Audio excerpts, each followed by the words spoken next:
स्वागत है मित्रों, डॉक्टर टी श्री लक्ष्मी द्वारा संचालित यूट्यूब चैनल भारतीय उपन्यासों में नारी। यह विधान प्राचीन काल से ही है। स्त्री भी अपने बारे में, अपने व्यक्तित्व, अपने स्वास्थ्य और अपनी शिक्षा के या भविष्य के बारे में ना सोचकर पति और परिवार की सेवा शुश्रूषा करने ही अपना कर्तव्य मानती थी। वह अपने पति की अनुगामिनी बनकर अपना आत्मसम्मान भूल चुकी थी। उन दिनों नारी के बाह्य सौंदर्य को अधिक महत्व दिया गया था। उसका मूल्य जुए एवं शराब जैसी बुरी चीजों के साथ किया गया था।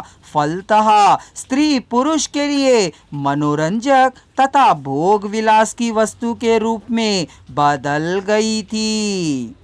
दरबार में राजा और सामंत भी पराई स्त्री को विलासमयी दृष्टि से देखा करते थे।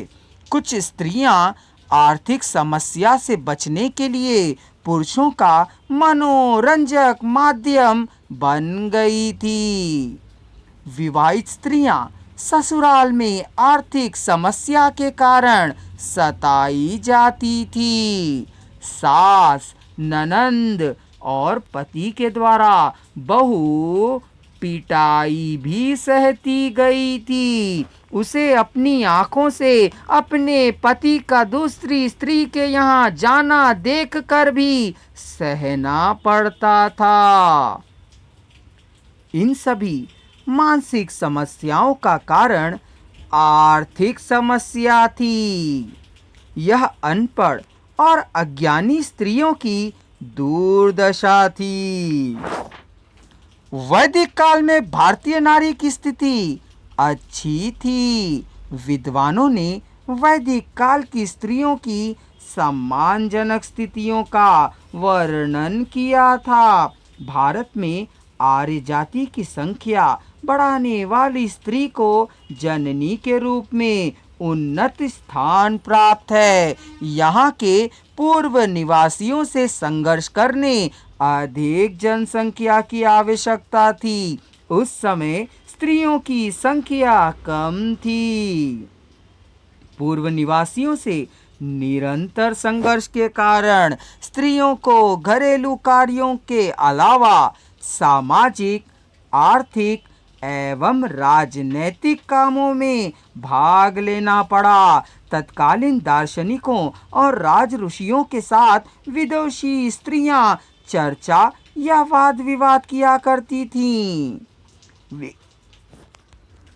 विख्यात ऋषि याज्ञवल्क्य ने जनक की सभा में अपने प्रश्नों का उत्तर देने के लिए गार्गी को चुनकर उसे महापंडिता सिद्ध किया था। शिक्षित स्त्रियों धार्मिक कार्य करने की अधिकारी थी। अतः यह काल स्त्रियों के लिए भारत के इतिहास का स्वर्णिम काल कहा जाता है।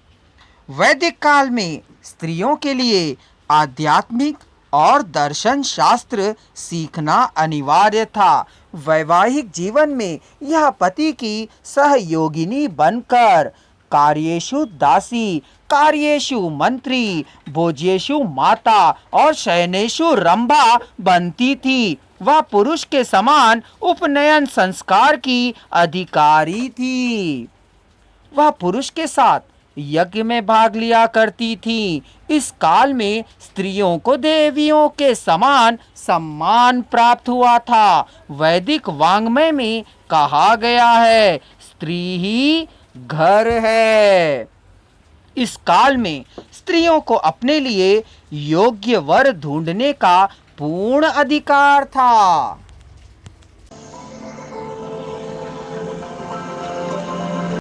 मित्रों, अगर आप इस वीडियो की समूची वॉइस एक ही साथ सुनना चाहते हैं तो डिस्क्रिप्शन बॉक्स में दिए जा रहे लिंक को क्लिक कर लीजिए। हमारे चैनल को सब्सक्राइब कर लीजिए, शेयर कर लीजिए और अपने अच्छे कमेंटों से हमारा मार्गदर्शन कर दीजिए।